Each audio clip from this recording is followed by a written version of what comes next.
All right, what's going on, everybody? We got some college hoops to talk about.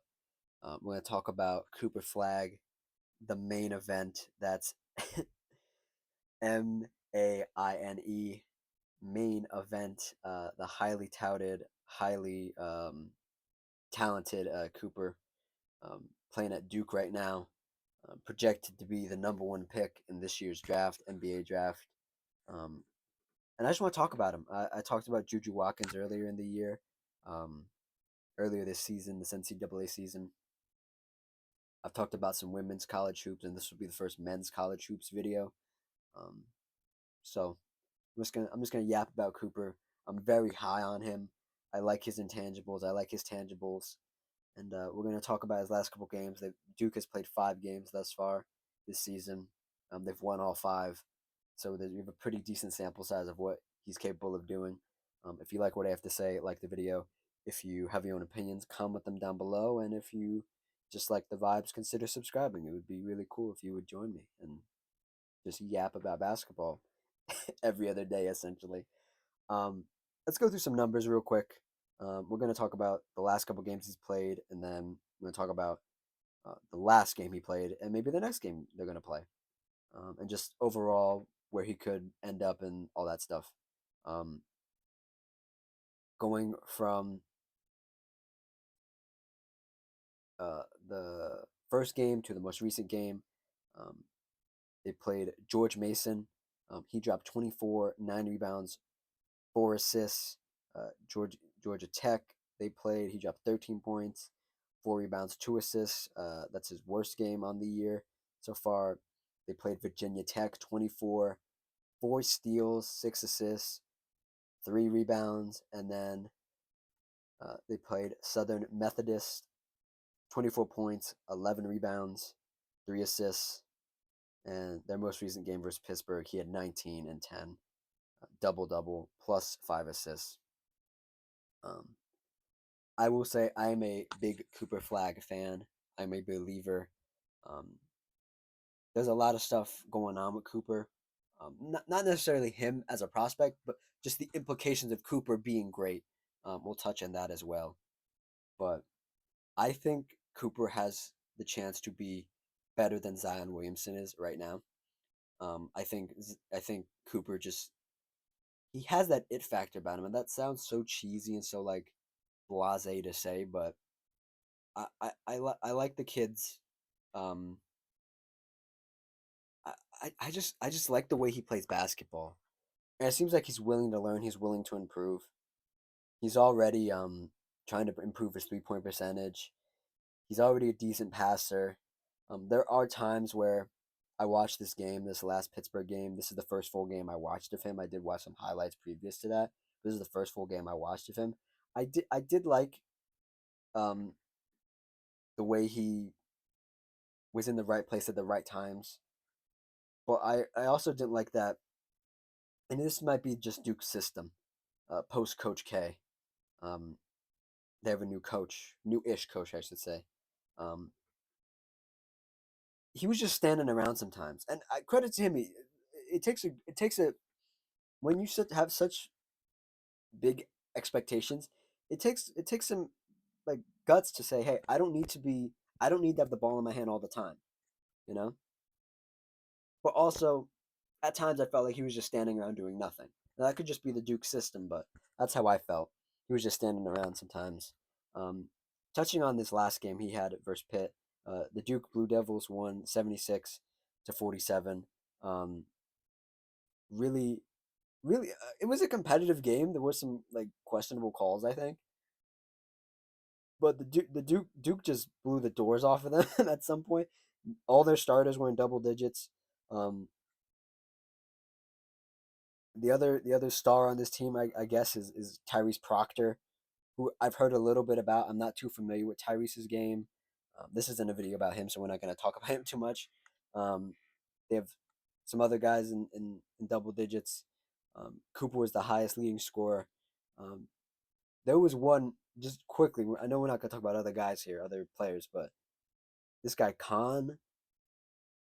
I'm not even going to try to say his last name because they said it on the broadcast, and I was almost positive they were saying it wrong. But this kid Con,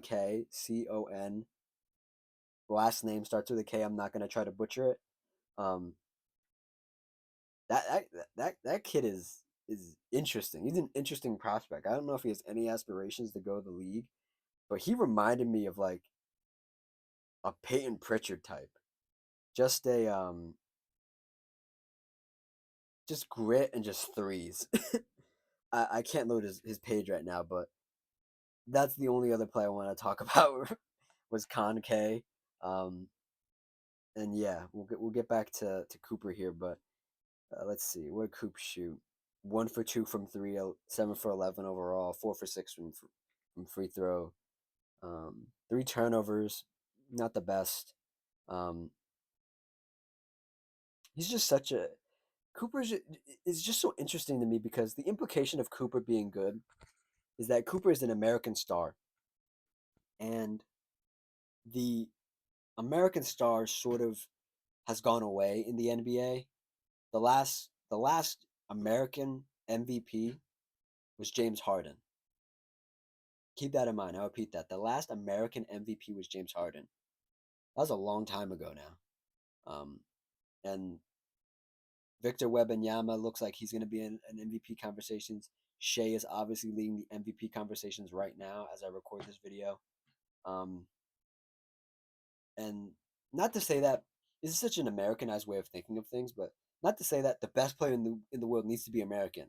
Just I think just because the international revolution has happened, that international basketball has taken over the NBA and thus American basketball, where American basketball just isn't taught the same as it is in Europe or in other places even. But the the the point is that if Cooper arrives in the league and arrives in the um in the NBA with some semblance of a game, um, could he be the next great American superstar? Yes. Do I think it's important? Yes. Um, I just think it's just important to have a guy that because the NBA is an American based league. I think it's important for the regular American to have somebody to relate to. You know, sounds kind of there are other factors that go into that conversation that I won't touch on here, but for Cooper to be good, it means the NBA will do better, and when the NBA does better, that means basketball is a better product. You know, um, and if Cooper's good, that means you have so much more room. You have people from all over the world that are great. This is post LeBron stuff I'm talking about, post Steph Curry stuff I'm talking about, post Kevin Durant stuff I'm talking about. Where you would have you would have guys from um, America, you would have guys from Greece, you would have a guy from France, from Canada, from Serbia, from Slovenia. You'd have all these guys. You have all these players that people can relate to, and it's just it would just be great for the league. Now, to bring it back just to Cooper, and we can dive into some of the mock draft stuff here. Um, you know me, if you've been watching this channel, I love Tankathon. Uh, this mock draft is brought to you by Tankathon, not a sponsor. If you want to sponsor me, Tankathon, that'd be amazing. Um, right now, Tankathon has uh, Cooper ending up with the Wizards. I don't think the NBA would like that. I don't like that. The top 5 teams right now are the Wizards, the Pelicans. I would not want him to go to the Pelicans. Um, the Raptors, which would be an odd implication that the next potentially great American superstar would end up in Canada, in a different state, in a different country, pardon me, which would be crazy. The the Hornets seem very interesting because then you would have LaMelo Ball, Brandon Miller, and Cooper Flagg potentially. That would be a dangerous team. And then you have the Jazz, white guy on the Jazz. it would kind of be ironic, but in Utah, I should say, for those who don't know, the Jazz are in Utah. That'd be a fun implication right there. Um, but that's the top five right now. I think I think personally, I would like him to end up in uh in Charlotte right now. Looking at the draft lottery odds right now.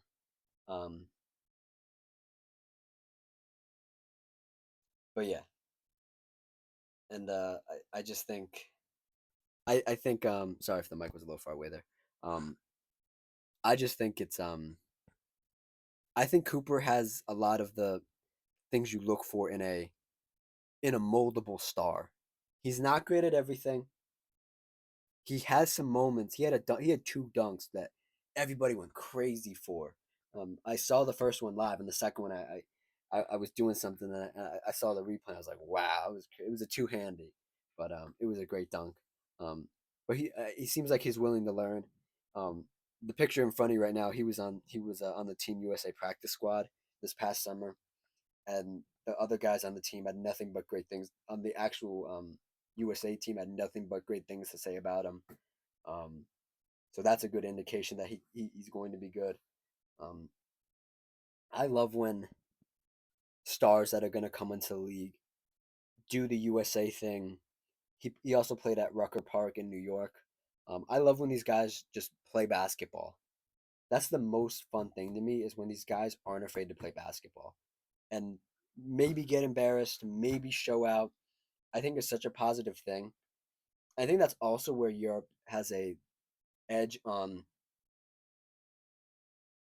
American basketball is in Europe when you're a star coming up, every game matters because you are in a professional league. You're in either a youth league or a adult league, and you are in either a great what do you call it what's the word for it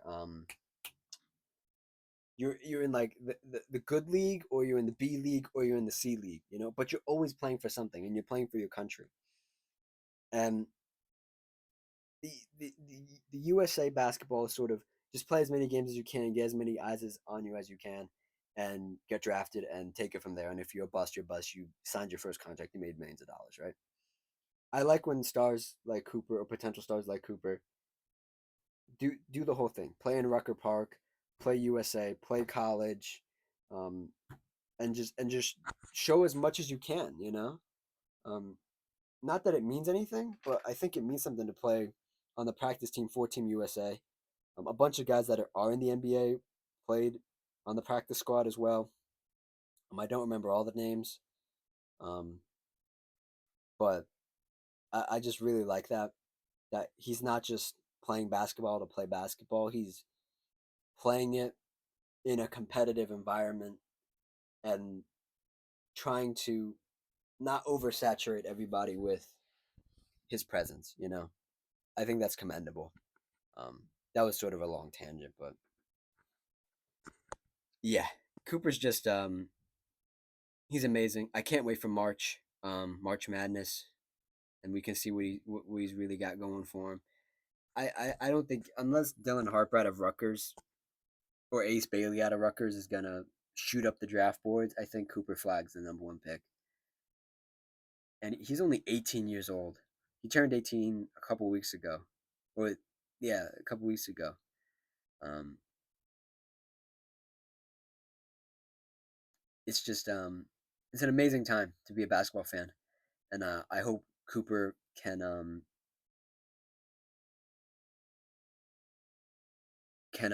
damn, what am I trying to say? I'm running out of thoughts here. I hope he can continue to improve and get drafted high because I think it'd be amazing for the NBA to have a star like him and just have something to look forward to the post LeBron and Steph and KD era because that era is coming to an end and the NBA needs guys like Cooper. They need guys like Shea. They need guys like Nikola Jokic. They need guys like Luka Doncic. They need guys like Giannis to continue the league forward and try to make it special and continue to make the game great. And getting ahead of ourselves here, but um, Cooper is highly touted for a reason, and I believe he's gonna be good at this level, at the college level. He's gonna be great at the next level as well. Um, so yeah, that's it. I just wanted to yap about Cooper for a little bit and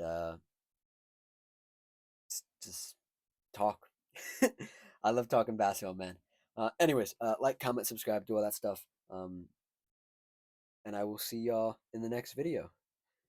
Cheers.